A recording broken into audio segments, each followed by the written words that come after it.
জয় নিতাই, হরে কৃষ্ণ। কি গ্রন্থটি কি চিনতে পারছেন? আশা করি এই গ্রন্থটির সাথে সকল সনাতনীরই কম বেশি পরিচিতি রয়েছে। হ্যাঁ, আপনারা ঠিকই ধরেছেন।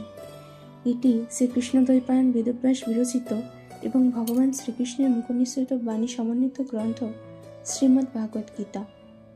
এই গ্রন্থটি কোনো সামান্য গ্রন্থ না, সমস্ত বৈদিক গ্রন্থের সারাংশার।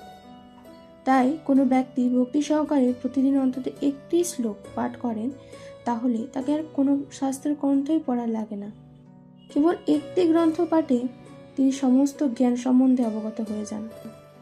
এ প্রসঙ্গে ভগবান শ্রীকৃষ্ণ শ্রীমদ্ ভগবত গীতার 2য় অধ্যায়ে বলেছেন, জ্ঞানম তেহম সবিজ্ঞানম ইদম বক্ষ্যামি আশীষতেহ যৎজ্ঞাতানাইহ ভূয়ঃ অন্যদাজ্ঞাতব্যম অবশিষ্যতে।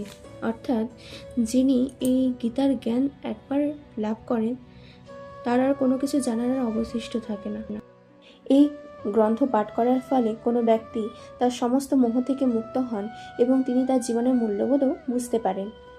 এই প্রসঙ্গে শ্রীমদ্ ভাগবত গীতার 8ম অধ্যায় 72 নম্বর শ্লোকে বলা হয়েছে, কশ্চিৎ এতৎ শ্রুতা পার্থ তয়া একাগ্রেণ চেতসা কশ্চিৎ অজ্ঞান সম্যহ প্রনষ্টঃ তে ধনঞ্জয়। অর্থাৎ হে পার্থ, তুমি একাগ্র চিত্তে যদি এই গীতা শ্রবণ করো, তাহলে তুমি অজ্ঞানতাজনিত সকল মোহ থেকে বিতাড়িত হবে। গীতার জ্ঞান তিনি শুধু অর্জুনকে দেননি, তিনি অর্জুনকে মাধ্যম করে সকল জীবদের জন্য দিয়েছেন। অর্থাৎ আমাদের গীতা অবশ্যই পাঠ করতেই হবে। জয় নিতাই, হরে কৃষ্ণ।